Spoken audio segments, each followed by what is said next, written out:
Yeah, well, the lounge room was good because you had to relax down there. You could see everything, but the bedroom was insane. The big windows you could open out and you could see all over the garden, right out onto the street outside and onto the hill opposite, you know, absolutely beautiful. And they did actually love that spot near the window. But then again, the kitchen down below beside the stove was really good too. The what do they call it? The Canara type thing. That was pretty good too. That was nice. But yeah, look, everywhere in that house was nice. Wherever I went, it was really. The bathroom was good. The spare bedroom, the staircase, even the laundry was all right. We had a big, huge laundry in the place on the back there. But the upstairs there were the big windows that folded in. Big folding windows that I made. They were beautiful. 2 bedrooms in the bathroom, a big landing. But in the bedrooms had these big windows that I made that you could open inwards, and you could sort of just stand there and stare out. Huge big windows, about 5 feet high by about 4 foot wide. And a little triangle on the top of them with glass as well. They're inside the dormers. They form the dormers. And when you stood out there, you felt like you could see all of your the whole place. You know, it was all the reason for being there. It was beautiful. It was about 18 months on and off. Sort of, we were just getting to be in there full time over Christmas. Well, when it burnt down was February, so it was only a couple of months after that. Yeah, well, the worst part of it was the week after, or the days after the fire, the really trauma. I'd never been in trauma before. I didn't know what trauma was all about. But I just couldn't sleep, I'd get up at about 3 o'clock in the morning. I'd be feeling absolutely disaster. I just had this gnawing sort of, I should have been there. I could have saved it. Could have I saved it? Went over and over and over and over, for probably weeks afterwards. I've never been in a situation like that, but I just, because I was sort of survived it, and I kept thinking I could have done something about it, and I felt really paralysed.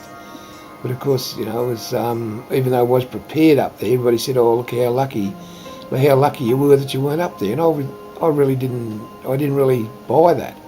I thought I should have been up there. I really did.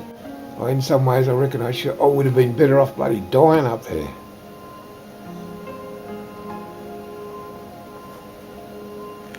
At least fought the bloody thing.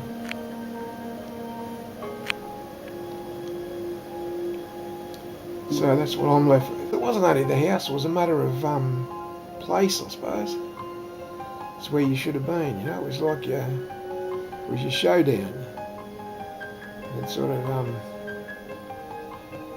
you think you beat the odds. You think you could beat it. And to not be there was a bit of a letdown. Not go through the drama, actually, the trauma. I always equated to somebody that was like they had shore leave when when their ship went out to war and the ship got sunk, and you were left on the shore. That sort of feeling, where you should have been with your mates. You should have been out there doing something. Probably ridiculous, but that's the way it was. That's how I felt. So even to this day, I feel I should have been there. I missed it. A lot of people that went through it, they didn't think that. They thought I was bloody lucky. So that says something, doesn't it? That says you're a bloody idiot. You don't want to have that sort of drama in your life. But there you go. It was ironical because I was the one that was telling them for 20 years, be prepared, and I wasn't bloody there. And all the ones that weren't prepared, they were the ones that ended up being there. So that's, I suppose, what you call irony. Yeah, you just don't know, I had some nice big mud brick walls to hide behind, and I knew where I was going to fight the thing from, and I designed the building to be able to be defended like that, all along the back wall where there was no radiant heat. I had the big tank along one side. I had I had the water would come down from the top under its own gravity, and that proved to be okay because the water pipe was still there full of water. That's what I showed people on that clip. It does work, as long as you've got water in your bloody pipes, doesn't matter what the fire is, it doesn't melt them.